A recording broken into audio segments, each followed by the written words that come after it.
Hello everyone, welcome back to my channel. Today we are going to talk about pharmacokinetics.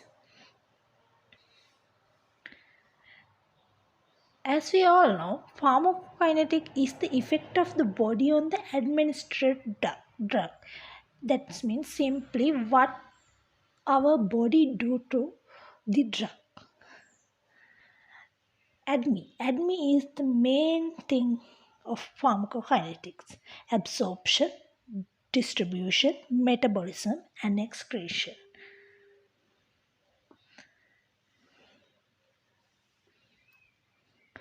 Let's move on to the absorption. Absorption is the movement of a drug from its site of administration into the systemic circulation. As an example, if we take a drug from our mouth, it goes to our GI tract, mainly to our stomach. From there, it absorbs to the blood via the vasculation properties. I have put a definition here about absorption.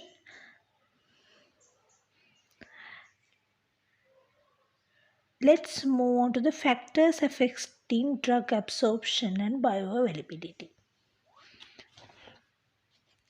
As we discussed earlier presentations, also absorption is directly affected with bioavailability. That means how much of drugs goes to your plasma, or how much of drugs do the job done.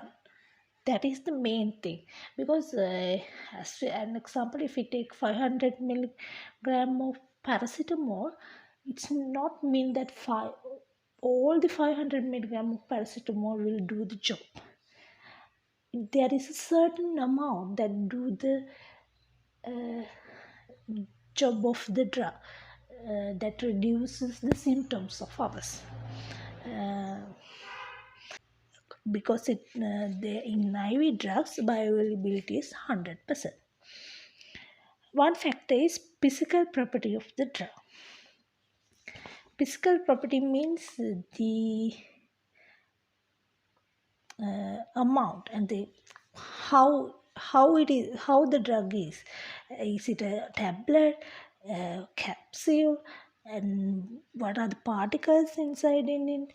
Small particles or large particles, something like that. If it is a liquid, it will absorb more than a tablet. Then solubility. Solubility means how much it dissolves in the body. As an example, drugs in the aqueous solutions are absorbed faster than the drugs in oil solution. Concentration of the drug. How much of drug is in your gut? As we further discuss, we are discussing what are the transport mechanisms of drug. There we are talking about the passive diffusion. In order to do passive diffusion, we need lot of concentrated drug, as an example in your GI tract. Then according to passive diffusion, it will move fastly into your plasma. And also the vasculature, as I mentioned earlier also, if we take a drug to our GI tract, the vasculating system in our stomach will decide how much drug will go to the plasma. Then the more vasculature means more drug will absorb into the plasma. Of course, if we take an oral drug, GI tract pH, there are drugs available as weak acids or weak bases, and the mucosal lining of the GI tract is impermeable to the ionized drugs as well as from the weak acid and weak bases. So in order to do a fast absorption, base Basic drugs can't be ionized in the basic medium. So the pH is very important. And also the GI transit time is also the important. I didn't mention it here. Uh, like gastric motility, viscosity, tonicity, gastric content. Those are the things that will also affect to the drug absorption. Presence of foods in stomach. As we all know, there are some drugs we should take before meal, and also there are some drugs we should take after meals. Before meals drugs as PPI inhibitors like omeprazole, we should take it half an hour before the meal in order to do a good absorption. There are some drugs that we should take after 1 or 2 hours of a meal like ferrous, because those are ions that stomach should be in a certain way to absorb. Of course, the route of administration will also affect to the absorption, mainly to the bioavailability, as I discussed earlier. Let's move on to the distribution. After the absorption of drug to the bloodstream, it will distribute to tissue. uh, uh, when it comes to plasma, blood is the main thing that's transport all the drug throughout our body, because the drug is not in the side of administration. It should go to the place that where the problem is occurred. So distribution is important in here. I have put here some factors that affect distribution. Let's move to one by one. First is lipid solubility of the drug in tissue. Because some tissues are highly lipid content, like brain tissues have high lipid content. So the drugs that have high lipid solubility will be concentrated on those tissues. As an example, brain tissues have a high lipid content and dissolve a high concentration of lipophilic agents. Second one is blood flow to the tissue, because if a tissue is having a, more blood circulation, as I mentioned earlier, the vasculation, it is easier to transport the drug to that tissue, and it will give a fast and rapid relief, that the job will done by the drug very fastly. Third one is the extent of binding to plasma and tissue protein. This will be discussed in those mechanisms that we are going to talk about when it comes to the drugs transport method.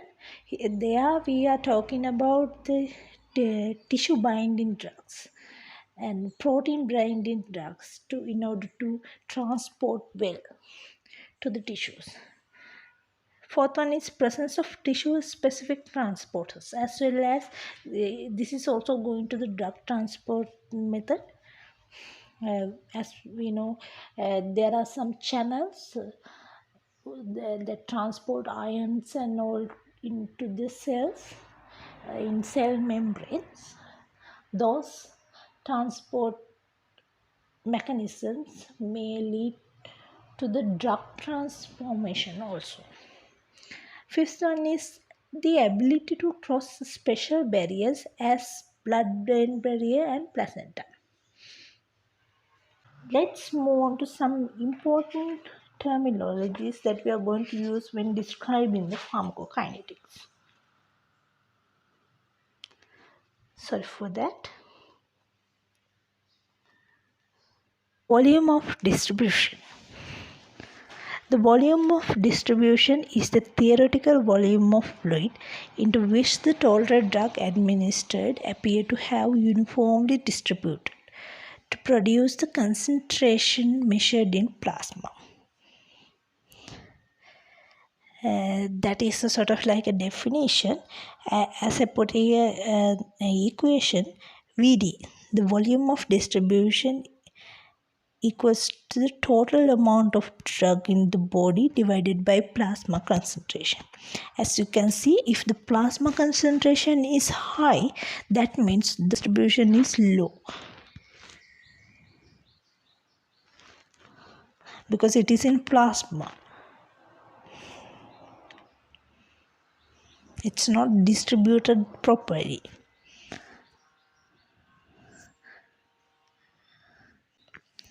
Physical factors affecting volume of distribution. There are few physical factors I have mentioned here. First one is body compartments. Vascular volume.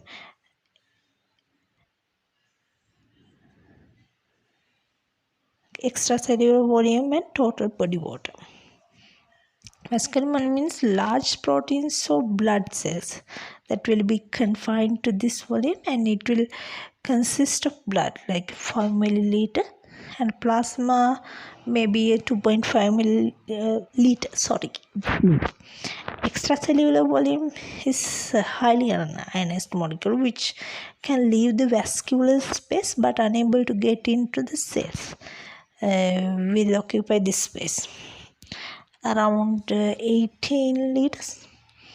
When it comes to total body water, those drugs that readily cross cell membranes are in this category. Mentioned earlier, tissue binding like lipophilics drugs may bind into the lipid contained tissues. Here the appearance of volume of distribution will be large when there is extensive bind of drug to tissue proteins. Third one is partitioning into the fat and bone. If the drug concentration in fat or bone is high, that means also there is a high volume of distribution. As an example, drugs absorption to bone by tetracycline cause teeth staining in children. Fourth one is plasma proteins. This extent of drug distribution into tissues depend on the extent of plasma protein in the tissue and tissue binding. Because the only unbound drugs is available for passive diffusion. Passive diffusion means I have mentioned earlier, if the drug in the GI tract is high concentrated, it will go to the plasma by passive diffusion. Let's move on to the metabolism.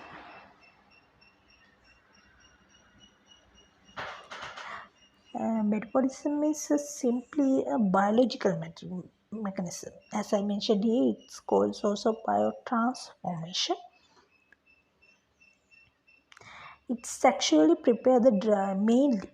If I say it's mainly prepare the drugs for the elimination by metabolizing drugs into those byproducts of the drug. We call those byproducts as metabolites. Of course, there are certain conditions that metabolism will lead to. First one is inactivation of an active drug. This is the main thing that do by a metabolism. If after the action of drug is happen, the rest of the drug should be inactivated and eliminated through body. This inactivation thing will be done by metabolism. Second one is further activation of an active drug. There are some drugs that contain prodrugs, if I say. we administer the prodrug into our body. When the absorption and distribution is happened, when it comes to the metabolism period, it will goes to the actual, it will transform into the actual drug.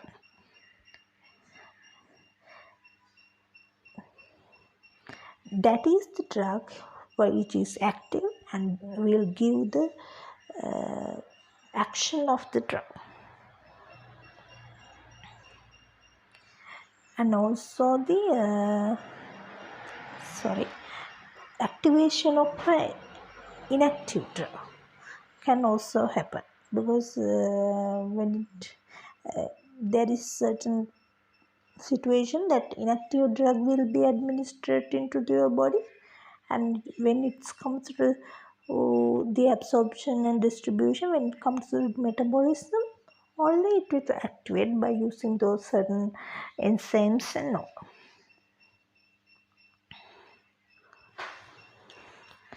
Let's move on to the sites of drug metabolism. There are two principal sites as liver and small intestine is the two main sites that do the drug metabolism. Other sites are kidney, lungs, plasma, and also by the skin.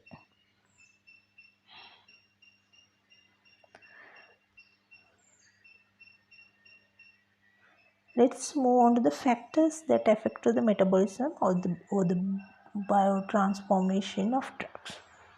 I have put certain 5 of those into here: diet, hormonal changes, pregnancy, genetic, and age.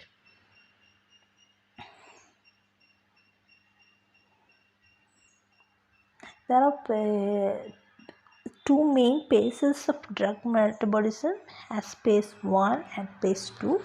I'm sorry, I'm not going to explain it here further. Because there is a lot about these two phases.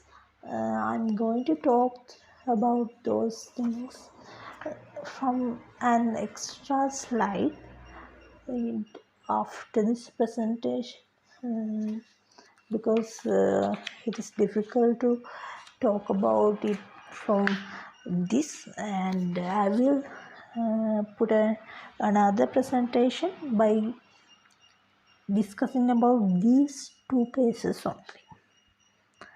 Let's move on to the excretion.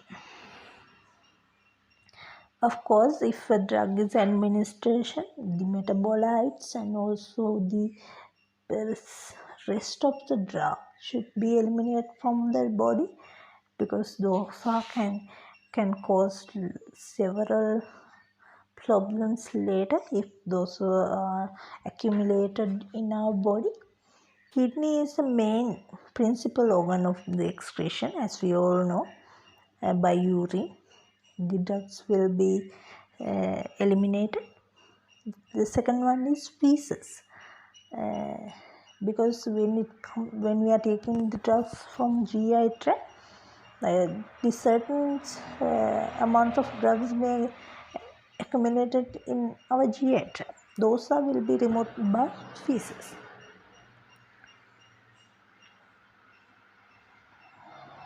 Those are the drugs with molecular weight more than 300 something. And also the biliary tract is involved into this excretion procedure mainly.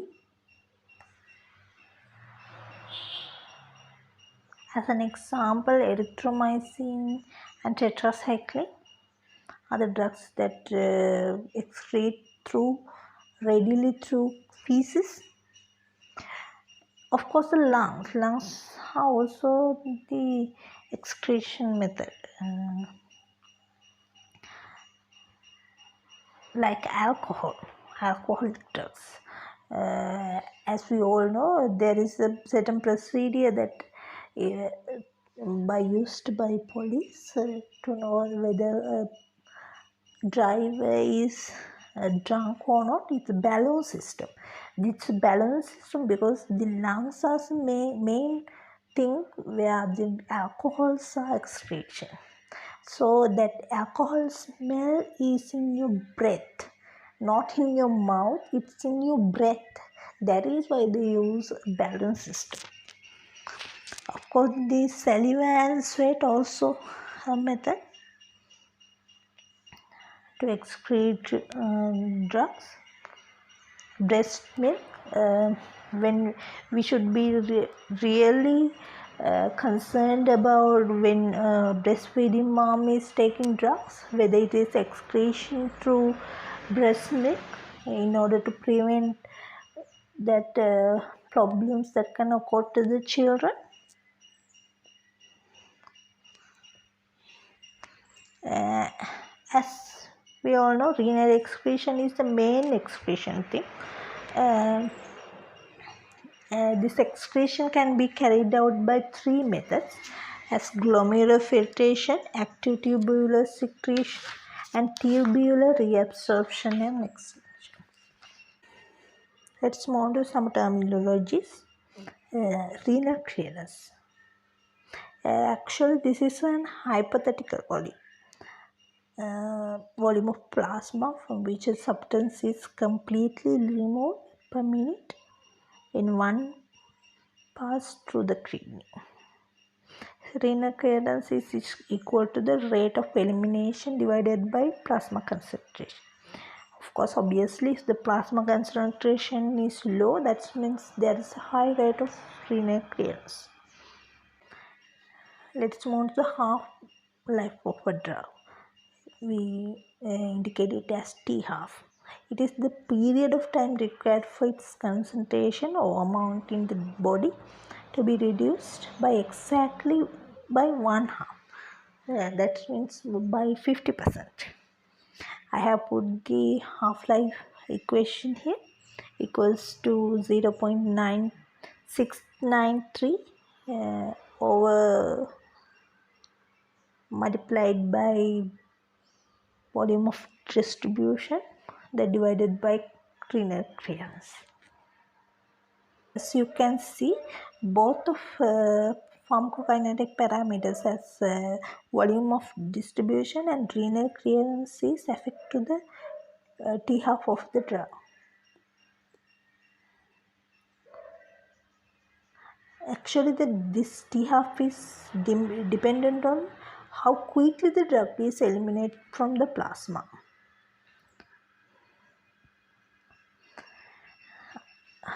Thank you, and once again, subscribe for more.